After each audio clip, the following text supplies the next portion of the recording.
Hello students, now we will learn about the nested loop. Nested loop means a loop within another loop. We have learned about the for loop, while loop and do while loop, right? In that, if a loop, for example, we take a for loop, a for loop comes within another for loop means it is called the nested loop. Inner loop repeats a number of times for each repetition of the outer loop. It means if suppose first see here, this is the starting of the outer loop, starting of the inner loop, ending of the inner loop, and end of the outer loop. Okay, so this is the loop within this loop. Okay, this is the loop within this loop. This is called the nested loop. A loop is inside another loop. That is called your nested loop. For example, here for loop is there means for loop you will be initiated from 1 to 10 times. For example, we will take, okay, for loop you have initialized from 1 to 10, and inside this you have initialized this for loop from 1 to 5. Means what happens is, for the first one, if I is equal to 1, for the first iteration it comes here, and for the first iteration the inner loop will be executing for 5 times. Okay, because in the inner loop we have initialized it with the 5, that is the condition will be checking till 5. So the inner loop will be iterated for 5 times and it will come out. And next, for the second iteration of the outer loop, again the inner loop will be executing. So after finishing it will be again going to the outer loop. So until the 10 reaches, the outer loop will be executed. So for the 10 iteration of the outer loop, each iteration the inner loop will also be executing. That only they have said here. See, inner loop repeats a number of times for each repetition of the outer loop. So next we will see what are the loops. Types of nested loops is nested for loop, nested while loop, and nested do while loop. First we will see what is nested for loop.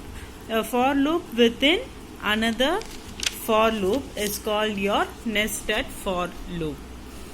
So nested while loop means while loop will be inside another while loop, and similarly for do while loop it will be within the another do while loop. Now you will see what is the break statement in a nested for loop. Unusual termination of a block without completing the given number of iteration or satisfying the condition. So already we have learnt about the break, and we know without completing the number of iteration we have prescribed before. Some reason we are going to stop it there itself, that is terminate the iteration there itself and come out of the loop. That is called, for that purpose only the break statement is used. And a nested loop, how we will use the break statement we will see. It is for the purpose is the same, okay, but how it changes we will see that. When used in the nested loop, see for example, see this is the for loop within another for loop. See, a for loop is there, and next inside that curly braces you have another for loop. This is called the nested for loop. Now we will see what is happening inside. First for loop, they have initialized I is equal to 1 and less than or equal to 5 and I plus plus, and in the inner for loop they have initialized it till 3, and if j is greater than 2, okay, for each iteration of I, for I when I is equal to 1, this for loop will be executed, j is equal to 1. Then it will be j is equal to 1, and here I into j will be first printed, that is 1 into 1 will be printed, and for the second, that is for a second iteration, j will be is equal to 2, and 1 into 2 will be 2. So 2 will be printed there. And for the 3, see the condition here, if j is greater than 2, then we have to break. This should not be executed. After, if you give break, the statement after the break will be stopped. And see where the break is. The break is in the inner loop. So it will stop this loop and come to the outer loop. So wherever you give the break, that particular loop will stop its execution and it will immediately come to the outer loop, and it will check the outer loop, and once again it will be coming inside. Okay, if it is greater than 2, if 3 comes means it will break. It won't be executing this I into j, and it will be going to the outer loop. If I is equal to 2, and for 2 again it will be coming here. For j is equal to 1, 1 into 2 will be 2, and then j will be 2, and 2 into 2 will be 4 will be printed. And once again if j comes to 3, j is greater than 2, so it will break. So 2 into 3 will not be calculated. Once it sees the break, it will just terminate the inner loop and go to the outer loop. And see here, in this outer loop we have given, if I is greater than 2, we have to break it. So for I is equal to 2, it enters inside, and then if it enters this statement, it will stop executing the further statements in the outer loop. If you have something to print in the outer loop, after seeing this condition, it will just break, terminate the outer loop and go to the next statements, whatever is there. Okay, that is, it will go to I is equal to 3. Once the loop is over, it will come out of the loop. But for I is greater than 2, it is going to break. It will be again go on checking y plus plus, so it will be 3 is greater than 2, so it will come out of the loop. Again it will go and check, I will be 4, it is greater than 2, so come out. Like that it will be terminating it out. Okay, whenever I is greater than 2. So for this only the break is used. That is, the only thing we have to see is wherever you give the break, that particular loop will be terminated. So you have to be careful in which loop you are giving it. So which loop you want to terminate, according to that you have to give the break statement. Then comes your labeled break. If the user need is satisfied during the iteration of the inner loop itself and want the loop to quit, means this labeled break statement is useful. Suppose your need has been satisfied within the inner loop itself. Okay, see here, outer loop is there and inner loop is there. For this outer loop they have given a label outer. Okay, this is the label for this loop. So whatever is there next to the outer, that will be named as the outer. So this loop will be named as the outer, and inside for loop is another for loop is there. And if my condition is, that is my requirement is satisfied within this inner for loop itself. Okay, so I want to terminate the outer loop. If the outer loop is terminated, means automatically the inner loop will also be terminated. But when I is equal, if j was equal to 2, means I just want to quit the outer loop itself and come out of the loop. Okay, so what I can do is I can just give the outer loop a name, that is a label, and inside here it is going to get printed system.out.println I into j. As we saw in the last thing, everything is going to be printed like this. For 1 it will be coming 1 into 1, 1 into 2 will be printed. And if j is equal to 2, if j is equal to 2 means it will get printed, because the statement is before the break. So 1 into 2 will be get printed. After that, when this condition arrives, it just stops an outer loop. So it will be coming out of the outer loop itself. Okay, the outer loop itself will terminate. So no further iteration will be carried out.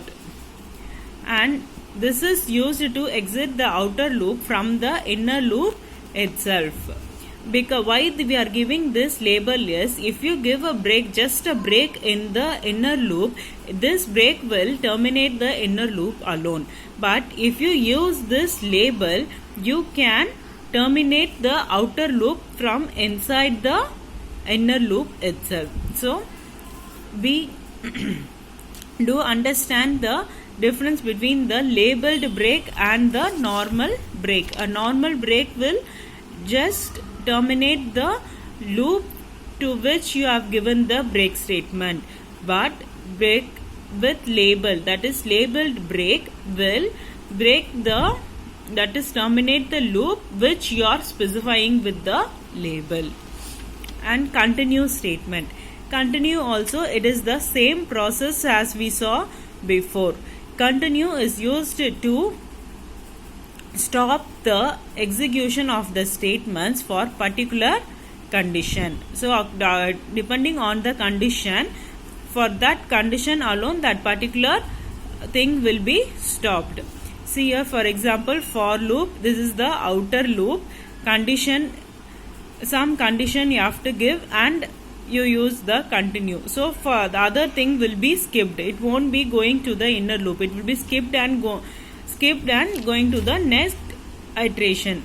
Similarly, if you give it in the inner loop, means this inner loop will, in the condition in the inner loop is satisfied, it will just skip the statements and it will go to the next iteration in the inner loop, not the outer loop. Okay, so wherever you give the continue, that particular thing will be skipped and come out. Now similar, this is also similar to your labeled break. So here you are going to continue it using the label. Similarly here, outer is the label for this outer loop and inner loop. In inner loop, you are saying if I is mod 2 is equal to 0 means you are going to continue outer. Okay, continue outer means this statement will not be executed, that is this statement will not be printed and it will go to the next iteration of your outer loop. For example, see, I will just explain it. If I is equal to 1, it will be, it is less than 5, so it will come and here it will be executed. J is equal to 1. So here I into j they have given, so 1 into 1 will be printed, and for the j iteration it will be going j is equal to 2, so 1 into 2 will be printed, and again j less than 3, that is next for the 3 it will be printed and going to the next iteration. So here I will be 2 now, so it is going to enter here.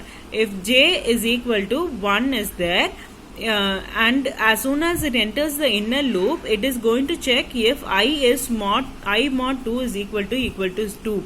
So now the value of I is 2. So 2 mod 2 is equal to what? 0. Remainder is going to be your 0. 2 is divisible by 2. So you are going to just skip this statement. For the 2 you are going to skip this statement and continue outer it will go. So I value will become 3. Now it will come inside, it will check for I mod 2. 3 by 2 is some value you are going to get. You are not going to get 0.